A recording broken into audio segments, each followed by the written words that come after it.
ಮಾನ್ವಿ ವಿಧಾನಸಭಾ ಕ್ಷೇತ್ರದ 2028ರ ಚುನಾವಣೆಯಲ್ಲಿ ಮೈತ್ರಿ ಅಭ್ಯರ್ಥಿ ನಾನೇ ಎಂದು ಮಾಜಿ ಶಾಸಕ ರಾಜ ವೆಂಕಟಪ್ಪ ನಾಯಕ ಘೋಷಣೆ ಮಾಡಿದರು. ರಾಯಚೂರು ಜಿಲ್ಲೆಯ ಮಾನ್ವಿ ಪಟ್ಟಣದ ಜೆಡಿಎಸ್ ಕಾರ್ಯಾಲಯದಲ್ಲಿ ನಡೆದ ಮಾಧ್ಯಮಗೋಷ್ಠಿಯಲ್ಲಿ ಮಾತನಾಡಿ, ಕೇಂದ್ರದಲ್ಲಿ ಜೆಡಿಎಸ್ ಮತ್ತು ಬಿಜೆಪಿ ನಾಯಕರು ಮೈತ್ರಿ ಮಾಡಿಕೊಂಡ ಹಿನ್ನೆಲೆಯಲ್ಲಿ ವರಿಷ್ಠರು ನನಗೆ ಸೂಚಿಸಿದ ಪ್ರಕಾರ ಮಾನ್ವಿ ವಿಧಾನಸಭಾ ಕ್ಷೇತ್ರದ ಮೈತ್ರಿ ಅಭ್ಯರ್ಥಿ ಎಂದು ಸೂಚಿಸಿದ ಹಿನ್ನೆಲೆಯಲ್ಲಿ ಮಾಧ್ಯಮದ ಮೂಲಕ ತಿಳಿಸುತ್ತೇನೆ ಎಂದರು. ಕೆಲ ನಾಯಕರು ನಾನೇ ಅಭ್ಯರ್ಥಿ ಎಂದು ಹೇಳಿರುವುದು ನನಗೆ ಮಾಹಿತಿ ಇಲ್ಲ. ಆದರೆ ಎಸ್ಟಿ ಮೀಸಲು ಕ್ಷೇತ್ರಗಳು ಇರುವ ಕ್ಷೇತ್ರದಲ್ಲಿ ಸ್ಪರ್ಧಿಸಲಿ ಎಂದು ಮಾಜಿ ಶಾಸಕ ರಾಜ ವೆಂಕಟಪ್ಪ ಸ್ಪಷ್ಟಿಸಿದರು. ಇವತ್ತ ಪತ್ರಿಕಾಗೋಷ್ಠಿಯ ಕರೆದ ಉದ್ದೇಶ ಏನಂದ್ರೆ 2028ರ ಮಾನ್ವಿ ವಿಧಾನಸಭಾ ಚುನಾವಣೆಯ ಬಿಜೆಪಿ ಮತ್ತು ಜೆಡಿಎಸ್ ಪಕ್ಷದ ಮೈತ್ರಿ ಅಭ್ಯರ್ಥಿ ನಾನೇ ಅಂತೇಳಿ ಈ ಸಂದರ್ಭದಲ್ಲಿ ಹೇಳಲಿಕ್ಕೆ ಇಷ್ಟಪಡ್ತೀನಿ.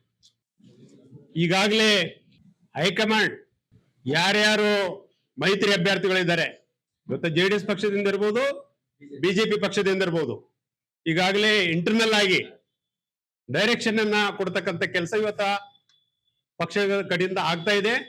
ನಮಗೂ ಸಹ ಇವತ್ತ ನಿರ್ದೇಶನ ಪಕ್ಷದ ಕಡೆಯಿಂದ ನಿರ್ದೇಶನ ಸಿಗ್ತಕ್ಕಂಥ ಕೆಲಸ ಆಗಿದೆ.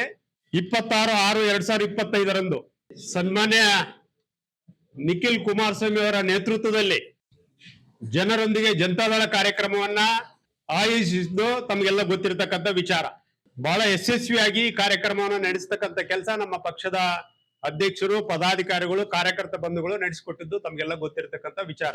ಅದಾದ ನಂತರ ದಿನಾಂಕ 8/4/2026ರಂದು ಅಂದ್ರೆ ಸುಮಾರು 4 ತಿಂಗಳ ಹಿಂದೆ BLA ಕಾರ್ಯಾಗಾರ ಶಿಬಿರವನ್ನ ಕಲ್ಯಾಣ ಮಂಟಪದಲ್ಲಿ ಸಿರವಾರ ಮತ್ತು ಮಾನ್ವಿ ತಾಲೂಕಿನ ವಿಧಾನಸಭಾ ಕ್ಷೇತ್ರದ 276 BLAಗಳ ಶಿಬಿರವನ್ನ ರಾಜ್ಯ ಜೆಡಿಎಸ್ ಪಕ್ಷದ ವಕ್ತಾರರಾಗಿರ್ತಕ್ಕಂಥ GP ಅಶ್ವಿನ್ ಕುಮಾರ್ ಅವರು ಬೆಂಗಳೂರಿನಿಂದ ಆಗಮಿಸಿ ಈ ಒಂದು ಕಾರ್ಯಾಗಾರ ಶಿಬಿರವನ್ನ ಬಹಳ ಯಶಸ್ವಿಯಾಗಿ ನಡೆಸಿಕೊಟ್ಟಿದ್ದು ತಮಗೆಲ್ಲ ಗೊತ್ತಿರತಕ್ಕಂಥ ವಿಚಾರ.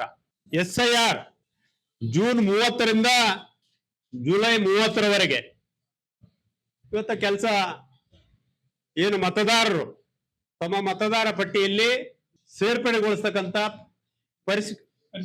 ಪರಿಷ್ಕರಣೆ ಮಾಡ್ತಕ್ಕಂಥ ಕೆಲಸ ಇವತ್ತು ಸರ್ಕಾರ ಮಾಡ್ತಾ ಇದೆ, ಚುನಾವಣಾ ಆಯೋಗ ಮಾಡ್ತಾ ಇದೆ. 2028ರ ಮಾನ್ವಿ ವಿಧಾನಸಭಾ ಕ್ಷೇತ್ರದ ಚುನಾವಣೆಯಲ್ಲಿ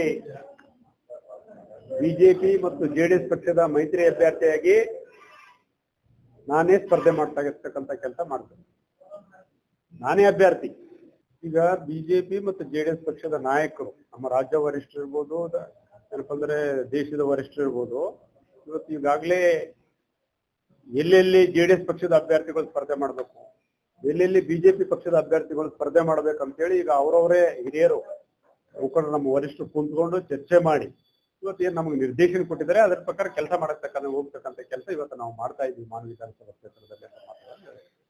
ಈಗ ಮಾಜಿ ಶಾಸಕರು ಗಂಗಾಧರ ನಾಯಕರ ಬಗ್ಗೆ, ಮಾಜಿ ಸಂಸದರು ಬಿ ನಾಯಕರ ಬಗ್ಗೆ ನನಗೇನು ಮಾಹಿತಿ ಇಲ್ಲ. ಅವ್ರು ಏನು ಹೇಳಿಕೆ ಕೊಟ್ಟರೆ ನನಗೆ ಮಾಹಿತಿ ಇಲ್ಲ. ನನಗೆ ಇವತ್ತು ಜೆಡಿಎಸ್ ಪಕ್ಷ ಮತ್ತು ಬಿಜೆಪಿ ಪಕ್ಷದ ವರಿಷ್ಠರು, ಇವತ್ತು ನಮ್ಮ ಪಕ್ಷದ ವರಿಷ್ಠರು, ನಮ್ಮ ನಾಯಕರು ಇವತ್ತು ಏನ್ ನಮಗೆ ನಿರ್ದೇಶನ ಕೊಟ್ಟಿದ್ದಾರೆ, ನೀನೇ ಅಭ್ಯರ್ಥಿಯಪ್ಪ, ಚೆನ್ನಾಗಿ ಕೆಲಸ ಮಾಡ್ಕೊಂಡು ಹೋಗಿ ಈಗಲಿಂದನೇ ಚುನಾವಣೆಗೆ ತಯಾರಿ ನಡೆಸುವ ಸಲುವಾಗಿ ಈಗಾಗಲೇ ನಾವು ಜನರೊಂದಿಗೆ ಜನತಾದಳ BLA ಕಾರ್ಯಾಗಾರ ಶಿಬಿರ ಇವತ್ತು ಹಲವಾರು ಕಾರ್ಯಕ್ರಮಗಳನ್ನ ಹಮ್ಮಿಕೊಳ್ತಕ್ಕಂಥ ಕೆಲಸ ಇವತ್ತು ನಾವು ಮಾಡ್ತಾ ಇದ್ದೀವಿ. ಮಾತುಗಳನ್ನ ಚುನಾವಣೆಗೆ ಪೂರ್ವ ಸಿದ್ಧತೆಯನ್ನು ಸಹ ಮಾಡ್ಕೊಳ್ತಕ್ಕಂಥ. ವರದಿ ಶಫೀಕ್ ಹುಸೇನ್, ಮಾನವಿ.